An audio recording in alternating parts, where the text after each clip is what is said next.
It's the 15th. The almanac predicts that something bad will happen. Be careful when you're outside alone. Don't cause any trouble. These were the words of Zo's uncle, words that he didn't heed. After all, why would he believe an outdated and superstitious book? The evil moon hangs from the sky. Darkness lingers. So the day was for Zo to grab, while the brooding night grabbed him by the balls and led him to a woman named Haehuan. The two lock lips under the blood-red moon, the same one his uncle warned him about. They lose themselves in each other. While from a distance, a boy named Fengxie cringes at this PDA, and especially on school grounds? The nerve! Annoyed, Fengxie walks away, and soon he hears a scream from that direction. Naturally, he just writes it off as those freaks getting lucky. What the hell are you shouting for? I don't even have a girlfriend! He bitterly says before running off. But little does he know, Zo has lost his life, and he was consumed by a smirking Haehuan. Even after her meal, she still wants more.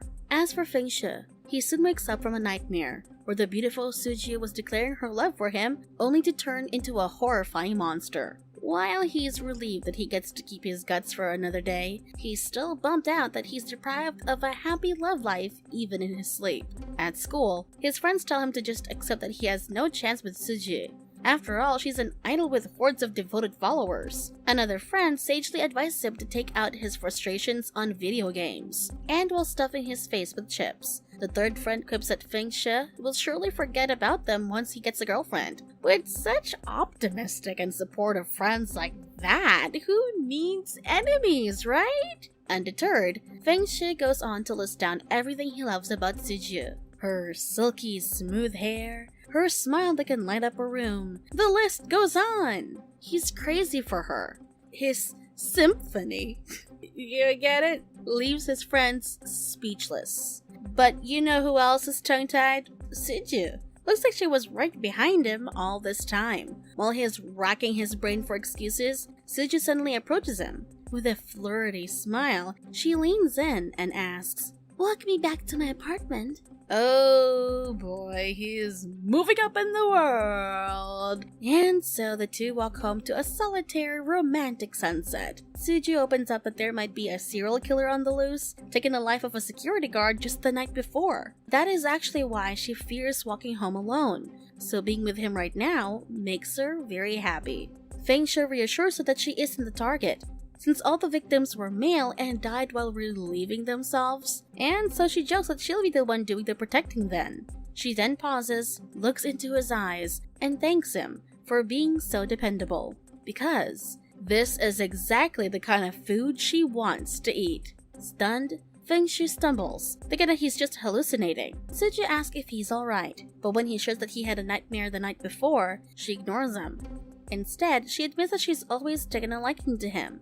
And with that, Suju goes in for the kill and urges him to do something that only couples do together over the weekend. Uh-oh. Elsewhere, an emaciated man is lying lifelessly on a bed. The red moon illuminates the room. Haehuan sits on the corner, phone in one hand and a sapling on the other. The plant sprouts a bit then withers, to which she comments that she needs more. With ominous laughter playing in the background, she finally finds her next victim. The next day, Fengxie is nervously standing in front of a hotel, with Suju's invitation ringing in his mind. He can't believe it. He's finally going to pop his boy cherries. Happy days! But then Fengxie jumps when he feels someone tap his shoulder, and it's just Suju, all dolled up for their date. She then excitedly grabs his arm and pulls him towards the hotel. But little do they know that in one of the hotel rooms, Haehuan has started to prepare her prey. But let's go back to Fengxie and Suju a bit, cause turns out that the couple's activity she mentioned is just shopping. Now our boy's a bit disappointed, but he still finds it in him to tell her that she looks beautiful in every outfit. Pleased, she holds his hand and lets him know that she's getting all of them. After getting sucked dry, and not in the way he wanted to be, Fengxie stands outside and mourns his financial ruin. But just then, glass shatters and a man's body plummets towards him. In a surprising bout of superhuman ability, Suju saves Fengxie. She cradles the stunned boy in her arms and promises to protect him since he's special. The onlookers can't help but wonder if the man threw himself off the building. Unbeknownst to them, Hae-hwan is in the room the man came from, angrily staring out the window while committing to find someone with more life force. Time passes. Our boy has no money and has to distribute scam flyers. He's guilty, but he has to make ends meet, especially since everything he bought that day got ruined. All of a sudden, though, he hears a cry for help behind a nearby door. He approaches and knocks, asking if the person inside is okay. He puts his ear against the door, not knowing that the scream he heard was the man's final breath. The door hits him as it opens, and out comes a redhead who quickly checks if he's alright. She assures him that she and the person inside were just playing intensely. She even tries to invite him to join their little games, but Feng-shi declines. He still has work to do. However, there's something odd about her that puts him in a trance. His mind begins to wander, but the elevator dings and interrupts the moment. The redhead decides to give him a calling card for next time instead. And before she goes back, she introduces herself as Hae-hwan. An old lady comes out of the elevator and walks past, making a snide comment about the not-so-wholesome calling card. Because yeah, that card is... yeah. Inside the room, Hae-hwan is trembling in excitement as she has found the perfect prey.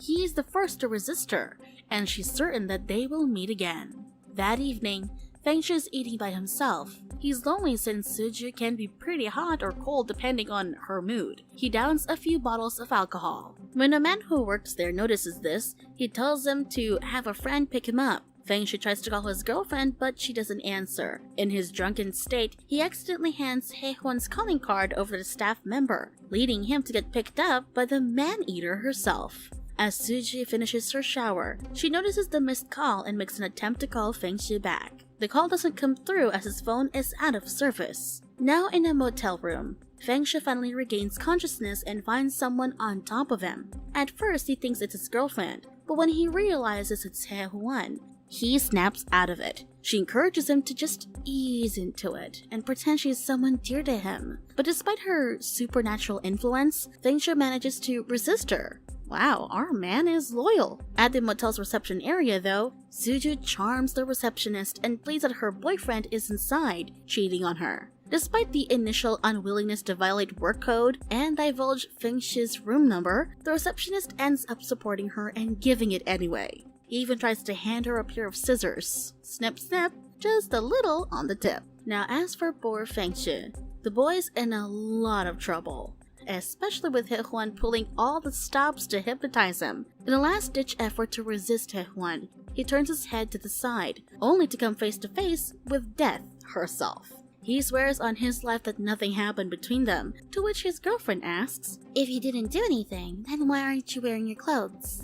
Dang, he didn't even notice that. Unmoved by their confrontation, Hae-hwan asserts that this prey is hers, but Suju isn't having it. A brawl breaks out between the girls, with the man-eater throwing the first punch, which Suju easily catches. She proceeds to kick Hae-hwan through the wall, and finds herself unimpressed with the monster's powers. Hell, she even calls her movements forced. Feng-shi is surprised by his girlfriend's power, and she reminds him of her promise to protect him.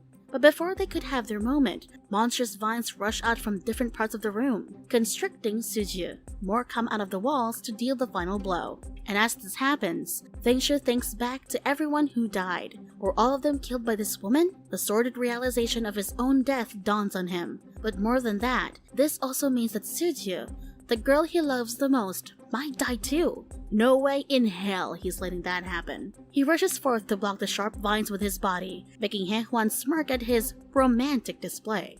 Seeing Feng-shi fall to protect her, Suju's emotions go into overdrive. She unleashes a powerful force that blows up the entire room. What's more is that fox ears and a tail suddenly spring forth from her body. Looks like Hae-hwan's not the only one with secrets here. Suju promptly counters Hae-hwan's attacks with her fiery powers, and the vines are dispatched by the vicious flames. But she isn't done, and she vows to send her to hell with her finishing move. Unfortunately, right before Suju's attack could land, the monster manages to escape. After a while, Feng-shi finally comes to in a dark room, with Suju standing under the moonlight, her fox ears and tail in full view. Are you a monster? Feng-shi asks. Suju turns around to look at him and replies, Are you scared? She slowly approaches him and confirms that she is a monster. The only reason she even talked to him was so she could get close to her meal and devour him after. She asks Fengxi if he regrets being with her, now that he knows of this. But of course he's too stunned to speak.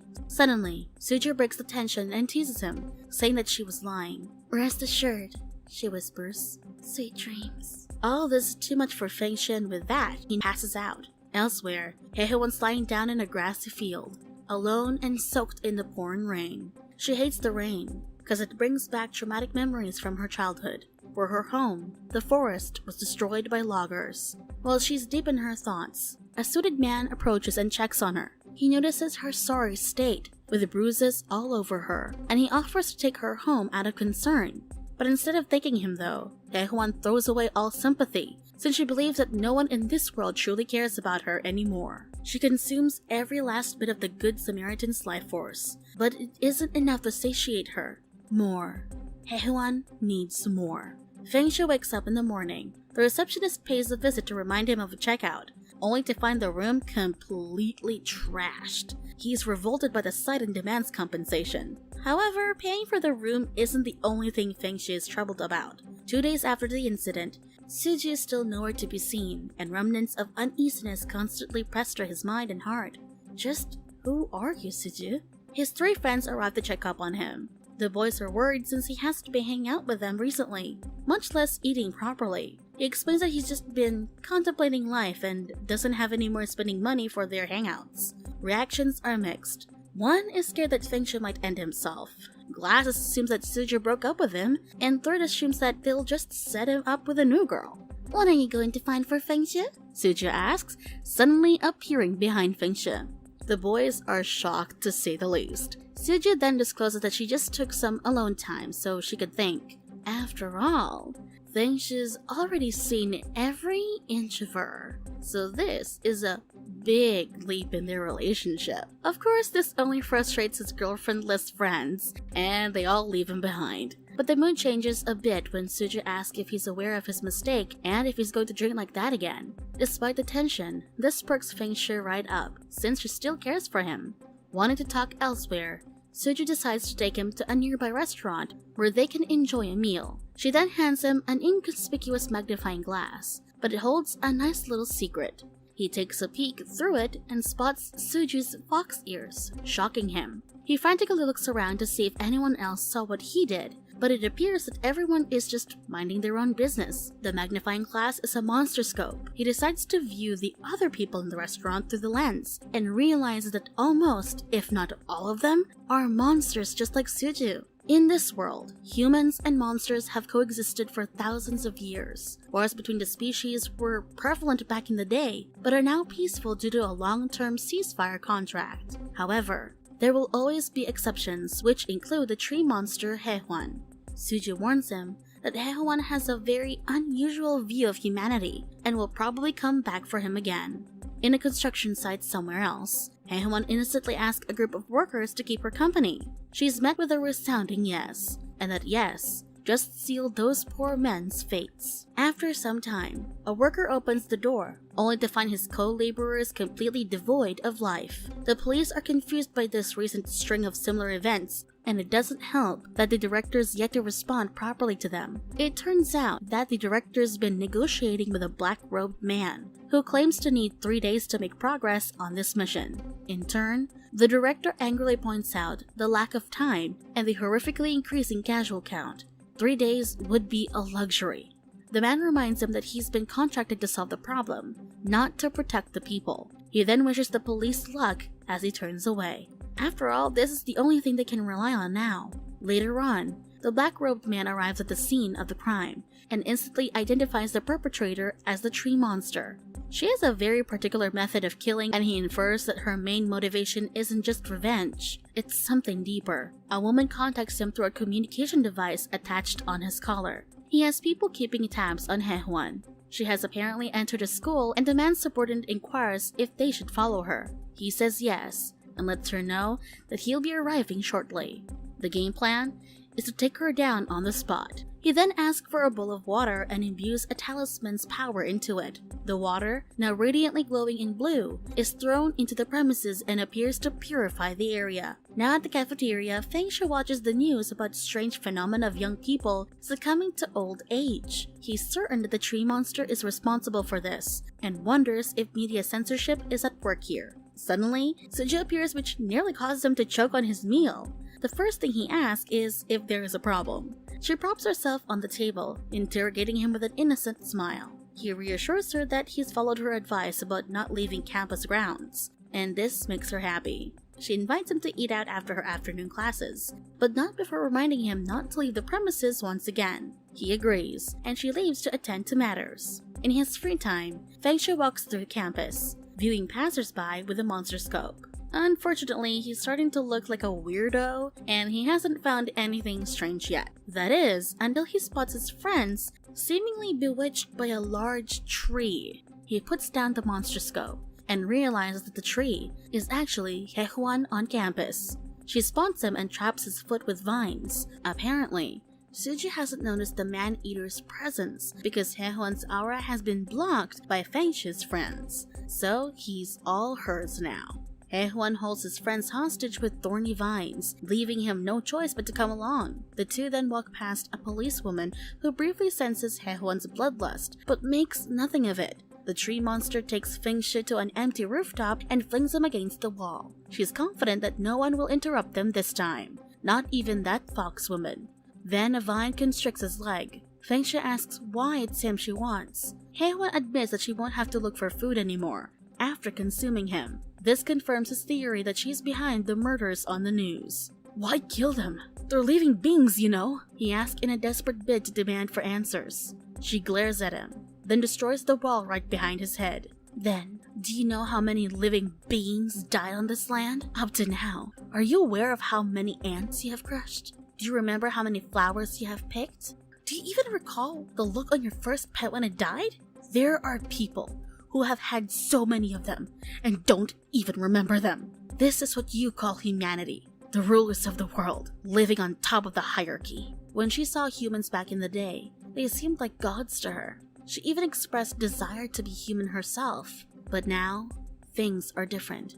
Right now, Hehuan only feels regret for her appearance. Vines stab through the wall and Fengsha screams. Flashback time. A young Hehuan can be seen playing with a green-haired, horned boy who places a flower in her hair. He calls her cute and this makes her overjoyed, but the flower falls off the moment she stands up. The boy cheers her up by telling her that once she achieves her human form, she can wear that flower whenever she wants. He's certain that she will become a very cute girl. In response, Hehuan requests that he become a human boy so that they can get married. This causes a bit of silence, and the boy mutters that there's a bit of a problem. He diverts the topic by joking that he should be the one asking her hand in marriage. The tinier tree spirits laugh at this. Hehuan convinces him to promise to get married and pick flowers together when they turn. But this peace only lasts for so long. One day, the now panicked boy warns everyone about what he heard from the birds. The humans are planning to build houses in the forest. Houses? Hehuan immediately flashes the widest smile, happy that they can interact with the humans. But unfortunately, that's not the case. The boy explains to her that this isn't a friendly gesture at all. The humans will chop them all down. As the boy surveys the area below, a smaller tree spirit approaches him. The spirit explains that since he and Hehuan are the strongest ones here, and the nearest to human form, all the saplings have agreed on a plan. The boy is left speechless after hearing the plan, tears streaming down his face, and all he can say is, "I'm sorry." None of the people cutting down the trees are getting closer. Hehuan remarks that trees like them can't just walk away from danger. Maybe to be of use to humans is a type of joy, but it doesn't just stop being sad. She admits wanting to be a human so she could be with him forever, and the boy interrupts her. "We will be together forever." With sadness in his eyes, he lays out his plan for her to hear. The path ahead will be difficult, but he and the other spirits will always be by her side. One by one, the spirits dissipate and wish her happiness and the best of luck. She tries to interfere and scold them, But the boy reassures her that this is a decision everyone has made. The sapling spirits are sacrificing all of their energy so that the two of them can achieve humanity to escape this place. However, the boy knows that this isn't enough. He also has to offer his life to ensure Haehoan takes a human form. Haehoan cries upon hearing this, not wanting to waste his final moments. The boy gets the biggest load off his chest. If an afterlife exists, then will you marry me? His physical body no longer has the energy to materialize. The hands in Haehoan's grasp dissipating into thin air. She breaks down, professing that she only really wanted to stay with him. With his final shreds of existence, he reminds her to live her life to the fullest in their stead, and to experience the things they never got the chance to. The woods became silent again. Haehoan is all alone and naked in the pouring rain, grieving her family's departure. She has finally become a human, but at what cost? She only has that flower to get her by. Now in the present day, a merciless Haehoan stands above Fengshi, the flower from that day still in her hair. She's impressed that he managed to dodge her vines. Fengshi then asks her if the lives lost were her friends. She replies that they were, and all these lives are now gone to make way for this apartment that people like him live in. She's even more frustrated that the site will be taken down and abandoned. Her people basically died for nothing. He shamefully looks to the side and whispers, "I'm sorry for your loss." Even if it had nothing to do with him, he still feels some sense of responsibility since humans like him were the perpetrators. Now with a determined look on his face, he exclaims, "I'll apologize to you on behalf of humans." This takes Haehoan by surprise. She's a bit moved, but snaps out of it once Fengshi starts babbling about vegetable spirits and how everything's just confusing. God. Now you've done yourself in, boy. She wastes no time and suspends Fengshi in midair. His attempts to escape are futile, and this time, the vines impale him straight through. His life force is hers now. In a class below, Suju stands up all of a sudden, with a raging fire in her eyes. Somewhere else, the black-robed man and his men see this all happening from a distance. One of his agents tells him that they might be able to save Fengshi if they do something now. The boss reminds them not to interfere. Meanwhile, Fengshi finds himself in a drowning-like state and sees his life flash before his eyes. He can only think of his family, friends, and Suju. Is this really how he will die? Suddenly, a powerful light escapes from his body and pierces the clouds. Darkness turns to light and the ground shakes, trembling before Fengshi's powers. He has no idea what's happening, but tanks a full-blown attack from Haehoan. An intense surge of strength swirls within his body. The man-eater tries to trap him in a vine cocoon prison that he easily blows to smithereens. Now desperate, Haehoan throws every move she knows at him, but he takes all these head-on with no damage. Just as Fengshi is about to strike with a world-leveling move, he loses his strength and collapses. Luckily for him, the Sly Fox spirit Suju has arrived to save the day. Suju fires off some nasty insults, obviously annoyed at Haehoan meddled with her property again. She swears to finish the tree spirit off this time, but the agents viewing the scene from far away are even more confused by the events now. But the black-robed man assures them that there's nothing to worry about, now that Suju is there. In order to understand Haehoan a bit better, Suju asks why she hates humans so much. The former responds that humans are selfish creatures who just kill for their own self-interest. This is unforgivable. However, Suju throws this logic back at her. Now that Haehoan's the one doing the killing, Suju has the right to end her life. The fox spirit then plans to end it in the next blow, and the tension is through the roof. Suddenly, a weak Fengshi asks her out of nowhere if she came to rescue him, or to end his life as well. She knows that he can survive an attack by Haehoan, but what if it was a different kind of attack? She notices that Fengshi's pants button and zipper are undone. A disgusted expression envelops Suju's face, and Fengshi has to pull the whole "it's not what you think" gig before passing out of exhaustion. She doesn't beat around the bush and ask Haehoan if she slept with him. And so, in an attempt to provoke the fox, Haehoan smugly boasts that he was the best she's experienced in a while. Suju goes all out afterwards. She rushes behind the tree monster with speed well beyond Haehoan's comprehension. Billows of smoke rise into the air as a result of the catastrophic explosion. The agents watching from afar comments on the overwhelming difference in offensive power. Haehoan can now do nothing but dodge, but just barely. She panics at the final boss in front of her. This brings back a traumatic memory within Haewon. She remembers her time as a newly transitioned human, still mourning the loss of her loved ones. All weaknesses must be eliminated so nothing can be taken from her ever again. A blue light emanates from her eyes, symbolic of rage and power. She breaks her seal, unleashing her hidden energy and turning into a tree with branches that graze the skies. Now, one of the tree's roots damages a nearby building beyond repair. Suji has to end this now before even more innocent people get dragged into this. Try as Fengshi may to hold her back, she just assures him that everything will be fine. Since the building's lost its power, Haewon makes full use of the darkness. Her vines emerge from all directions in an attempt to strike Suju. She masterfully dodges a few, but the tree monster sends a multitude of them in a surprise aerial attack. Amidst this mess, a massive explosion suddenly occurs, and the building caves in on itself. It's the black-robed man. He confidently walks away and announces to his minions that the winner of the fight has been decided. Upon seeing what's become of the building, Fengshi gets struck with terror. He frantically digs through the rubble until he finds a hand under the rocks. Is it Suju? Unfortunately, Fengshi gets caught by more vines pushing him back. With the mountain decide to eviscerate him, Haewon readies her vines for a decisive strike. But before they could land, an orange orb chars the vines into nothingness. Ooh, Fox girlfriend is back. Haewon can't believe this. She screams at the top of her lungs, justifying her acts of vengeance. Haewon's little more than a cornered animal at this point. She summons all of her vines, turning the bloody hue of her hair into a light gray. The army of Flora rushes towards Suju, but she seems unimpressed by this display. She flies right into the attack with a counter of her own. Their violent little dance reaches its climax with a lot of smoke to show for it.